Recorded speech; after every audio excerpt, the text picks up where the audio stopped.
All right. So,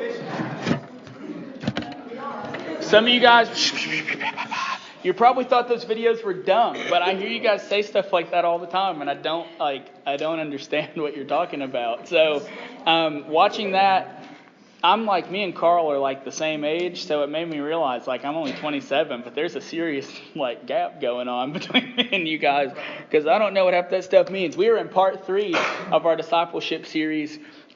This is kind of the culminating message, right? It's all built up to this, and the title tonight is Disciplemaking Disciples. So, I think that this is a super important topic, obviously, or I wouldn't be talking about it.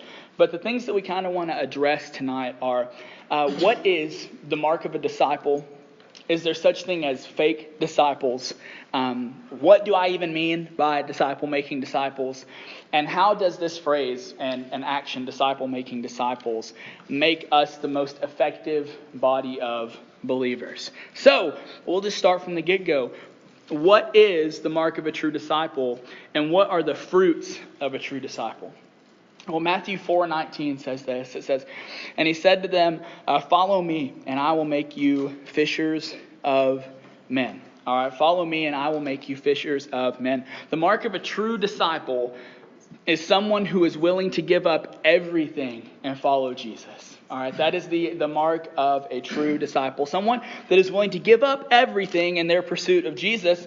And in fact, whenever you read further in this passage, in verse 20, you see that what they do is they drop their nets and they follow him. All right, meaning for them that they abandoned everything from their old walk of life and followed after Jesus. They walked with him. When you see these disciples, when Jesus approaches them, they're fishing and they're casting their nets into the side. And Jesus says essentially, drop your nets and come with me. And what they do is they drop their nets and they go away with him. And what that is symbolic of, they had friends, they had family, they had security, they had their own plans, they had the things that they had envisioned and the things that they wanted in their life. And they left every single one of those things behind to follow after him and pursue him. All right, so that is super important. That is a premium point in your faith, is that if you're going to be a disciple of Christ, someone that follows after him, you have to be willing to drop everything to follow him. You have to be willing to surrender everything, to lay it at his feet in pursuit of him. And Matthew 10 paints a good picture of these apostles/disciples. So we're just going to go through the whole book of Matthew 10. I'm reading off this, so I hope you're ready to click. "And he called to him his 12 disciples and gave them authority over unclean spirits to cast them out and to heal every disease and every affliction." The names of the 12 apostles are these. First, Simon, who's called Peter, and Andrew, his brother, James, the son of Zebedee, and John, his brother, Philip and Bartholomew, Thomas and Matthew, the tax collector, James, the son of Alphaeus, and Thaddeus, Simon the Zealot, and Judas Iscariot, who betrayed him. These 12 Jesus sent out, instructing them, "Go nowhere among the Gentiles and enter no town of the Samaritans." That is hard to read. "But go rather to the lost sheep of the house of Israel and proclaim as you go, saying the kingdom of heaven is at hand. Heal the sick, raise the dead, cleanse the lepers, cast out demons. You received without paying, give without pay. Acquire no gold or silver or copper for your belts, no bag for your journey, or 2 tunics or sandals or a staff, for the laborer deserves his..." I couldn't see that. It's red, so can you go back quickly? Thank you. "The laborer deserves his food. And whatever town or village you enter, find out who is worthy in it and stay there until you depart. As you enter the house, greet it. And if the house is worthy, let your peace come upon it. But if it's not worthy, let your peace return to you. And if anyone will not receive you or listen to your words, shake off the dust from your feet when you leave that house or town. Truly I say to you, it will be more bearable on the day of judgment for the land of Sodom and Gomorrah than for that town. Behold, I'm sending you out as sheep into the midst of wolves. So be wise as serpents and innocent as doves. Beware of men, for they will deliver you over to courts and flog you in their synagogues. And you will be dragged before governors and kings for my sake to bear witness before them and the Gentiles. When they deliver you over, do not be anxious how you're to speak or what you're to say, for what you're to say will be given to you in that hour. For it is not you who speaks, but the Spirit of your Father speaking through you. Brother, will deliver brother over to death, and the father his child, and children will rise against their parents and have them put to death. And you will be hated by all for my name's sake, but the one who endures to the end will be saved. When they persecute you in one town, flee to the next, for truly I say you will not have gone through all the towns of Israel before the Son of Man comes. A disciple is not above his teacher, nor a servant above his master. It is enough for the disciples to be like his teacher and the servant like his master. If they've called the master of the house Beelzebul, that's a false god, how much more will they malign those of his household? So have no fear of them, for nothing is covered that will not be revealed, or hidden that will not be known. What I tell you in the dark, say in the light, and what you hear whispered, proclaim on the housetops. And do not fear those who kill the body, but cannot kill the soul. Rather fear him who can destroy both soul and body in hell. Are not 2 sparrows sold for a penny, and not one of them will fall to the ground apart from your Father? But even the hairs of your head are all numbered. Fear not, therefore you are of more value than any sparrows. So everyone who acknowledges me before men, I will also acknowledge before my Father who is in heaven.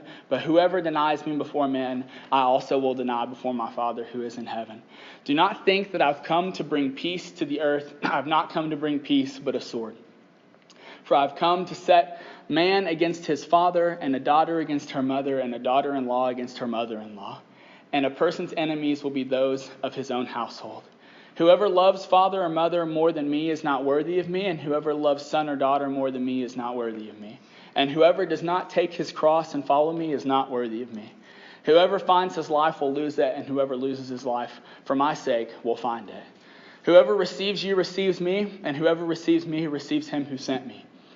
The one who receives a prophet because he is a prophet will receive a prophet's reward, and the one who receives a righteous person because he is a righteous person will receive a righteous person's reward. And whoever gives one of these little ones even a cup of cold water because he is a disciple, truly I say to you, he will by no means lose his reward. Man, the red did not blend in with that background very well. I was like, Lord, can you let somebody else speak so it's not in red so I can read it? But so, verse 20, we already talked about how they dropped their nets and all those different things. What Matthew 10 points out to us is this. It's showing us what a true disciple looks like. All right. What it's really pointing out to us are the fruits, right? So when I say what a disciple truly looks like, we can say the fruits of their labor, the fruit of their life. When you think about fruit in relation to a tree, it's the evidence that that tree is alive, proof that it's healthy, a byproduct of its life, that it bears true fruit. It's common knowledge, like a dead tree cannot do that, right? A dead tree cannot bear fruit. It's physically impossible. But a tree that is alive will bear true fruit. And what it's showing us here is essentially the fruits of a true disciple. And those fruits are this. In verses 24 through 25, we see that disciples have humility. All right. You can just kind of write these down if you take notes. It's going to be kind of tough for them to get the verses back up there. But verses 24 through 25, these are going to be our different fruits, different things that mark a true disciple aside from the obvious, that they're willing to lay down whatever to follow Jesus. So humility, that's found in verses 24 and 25. Verses 32 and 33, it shows us that a true disciple will profess and confess that Jesus is Lord.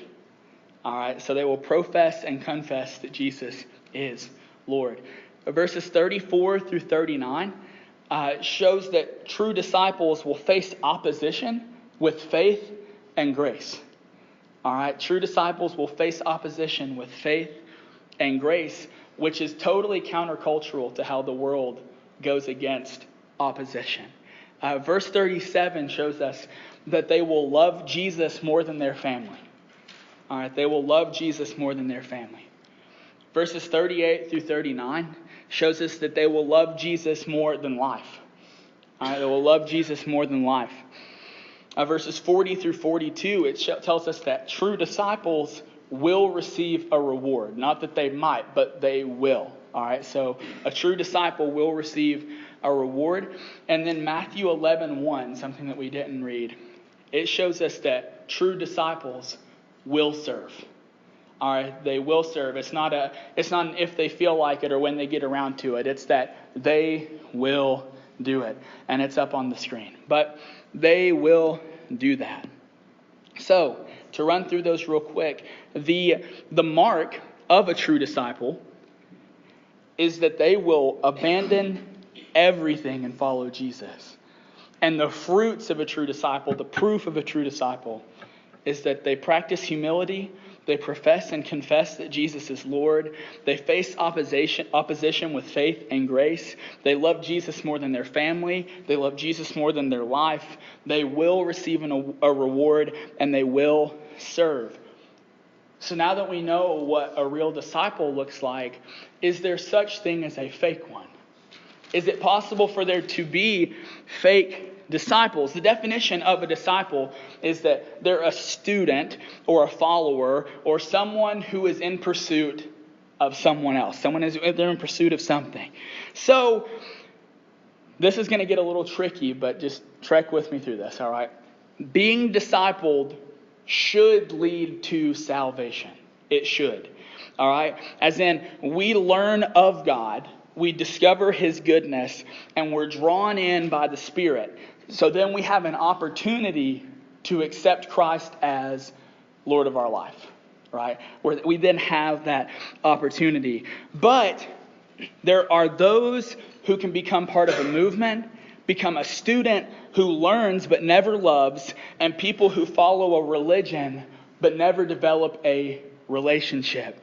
There are people who will learn and obtain head knowledge, who will learn about Jesus and His teachings and apply those teachings to their lives, but never declare Him as Lord over their lives, and never fall in love with Him, never walk in a relationship with Him as their Lord.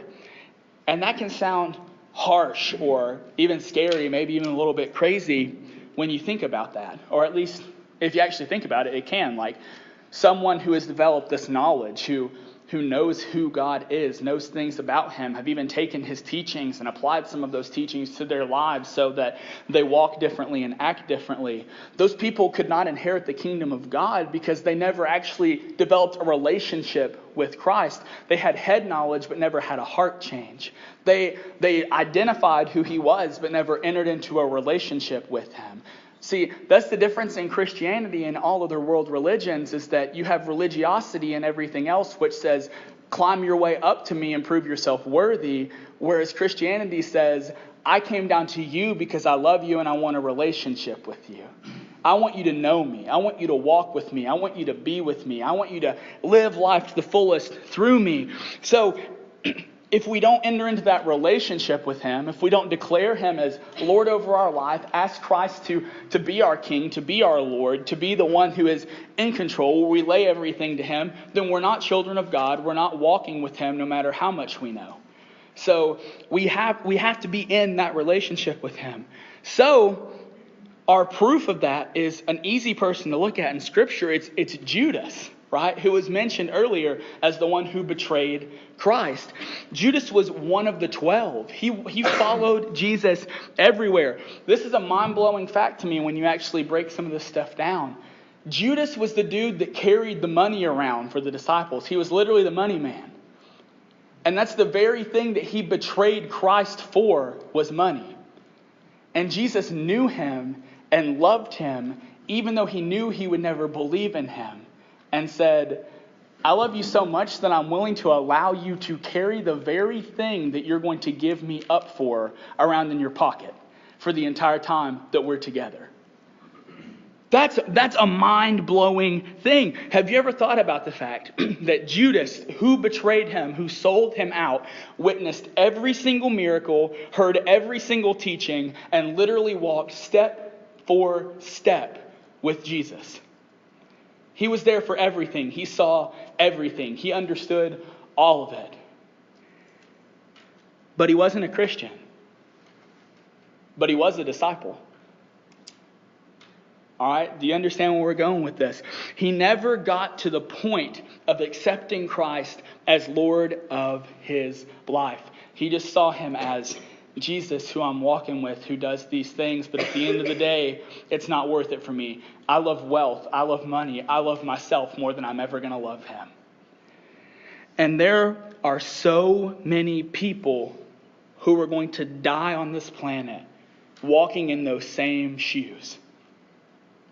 They view God as a genie in a bottle, right? Someone that they can go to and pray and hope, please take care of this. Please let that not happen. Please be with my grandma. Please be with my sister. Please be with my mom. Please help me pass that test. Please help her not to be pregnant. Please this, please this, please this. And we want all these things, but we don't want a relationship because the only time we run to him is to pick him up and say, hey, please help me. Please help me. I don't give a crap about you in my day-to-day life, but please help me. I need your help. That's not a relationship, right? That's a genie in a bottle. A lot of people view him as a get-out-of-hell free card. It's like their life is a gigantic game of Monopoly, and the last place they want to go is hell because they've heard it's bad. So, I'm gonna believe in you so that I don't go there. That's not a relationship. That's fear of a destination, and fear of a destination does not save you. Belief in Jesus Christ as Lord of your life saves you. So being scared of hell is not going to get you anywhere. Falling in love with Jesus is the only thing that will. A lot of people view him as an angry old man who wants to punish us, and that couldn't be further from the truth. God's agenda is not to punish you. God's agenda is for you to love him. And he's willing to go to ridiculous lengths to get you to see who he is.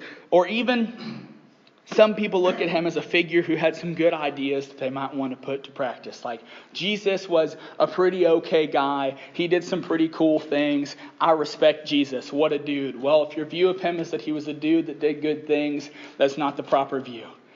All right, this is Lord. This is 100% God, 100% man, one of a kind, never been anything like him. And if your view of him is not that, then you don't have the proper view of him. So, can there be fake disciples? Absolutely. Absolutely. And chances are you know a lot of them. Some of you might have parents that are those people. Some of you have brothers and sisters that are those people. Some of you have friends that are those people. And to kind of spoiler alert for what we're going to be talking about, it's our job to reach them. It's our job. If we're fulfilling this model of being a disciple-making disciple, we have been discipled, and it is now our job to disciple. And if we're not holding up our end of that bargain, then we're missing the point completely. All right, we're going to talk about that. What do I mean by disciple-making disciples? Well, we're going to look at the Great Commission. We've taught on it before, Matthew 28:16-20. Now the 11 disciples went to Galilee, to the mountain to which Jesus had directed them. And when they saw him, they worshipped him, but some doubted. And Jesus came and said to them, all authority in heaven and on earth has been given to me. Go therefore and make disciples of all nations, baptizing them in the name of the Father, the Son, and the Holy Spirit, teaching them to observe all that I've commanded you. And behold, I'm with you always to the end of the age. Go ye therefore and make disciples of all nations. But who was he talking to in this process? He's talking to disciples. Right? You're like, duh, but let's actually think about that for a second. He's not talking to lost people in this equation. He's talking to people who have been following after him, and he's saying, you need to go and make disciples. So he's saying, go and make the very thing that you are. Right? Go and make the very thing that you are. There is major significance in that. If we don't go and make disciples, and if those disciples don't go make disciples, then we cannot reach all nations. We cannot fulfill the Great Commission. This is a big fact. If you write things down, you need to understand a few of these things that I'm going to say. This is number one. The gospel should never stop. The gospel should never stop. And this is a big sentence faith right here to me. This is something that you have to be able to walk in as a child of God. The reality of this is we have to come to a place in our faith where we declare that the gospel will not stop with me. The gospel will not stop with me because people are counting on me. All right, if we live in a way that we understand the gospel, we obtain the gospel, and we believe in the gospel, And then it ends with us. We've defeated the entire purpose of the gospel because it's for all nations. It's for all people. And you were not created to keep your mouth shut. You were created to open it up and share it and live it out. So if you're not sharing the gospel, you're missing out on the ministry of Christ. You're missing out on what he's called you to do and who he's called you to be. And you're only living out essentially half of your salvation because you've accepted him, but you've gone nowhere from that point. And that's not the fruit of a true believer. That's not the fruit of a true disciple. When we have a model of discipling others, being discipled, and making more disciples, we are fulfilling the Great Commission. And that's what makes us most effective. This is the most effective model because it allows us to fulfill the thing that we were created to do. And that is share the good news. Share who Jesus is. Be Christ to him. All right? And the reason why is because we finally stop seeing people as statistics. We stop seeing people as less. We stop seeing people as their mistakes and their shortcomings. We start seeing people as people. People who deserve love, who deserve grace, who deserve forgiveness, who deserve acceptance, who deserve a fresh start, who deserve real life, true life, even life to the fullest. We start seeing a soul, and a soul that has an eternal destination, a place that they will be forever. And the crazy thing is, we actually start to care.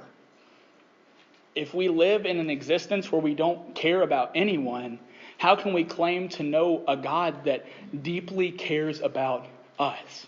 When we've been called to be like him, if he's so in love with us and so in love with his creation and his people, then if we're supposed to be like him, we better be in love with his people. We better have a burden for his people. We better want to reach out to his people. We better want to be him to his people. Being discipled and discipling others boils down to one big question. One big question. Do you care enough? Do you care enough? Honestly, do you care enough? And to be more specific, do you care about your relationship with God enough? Do you care about your relationship with others enough? And do you care about others' relationships with God enough? And do you care about others' relationships with you enough? Do you care enough?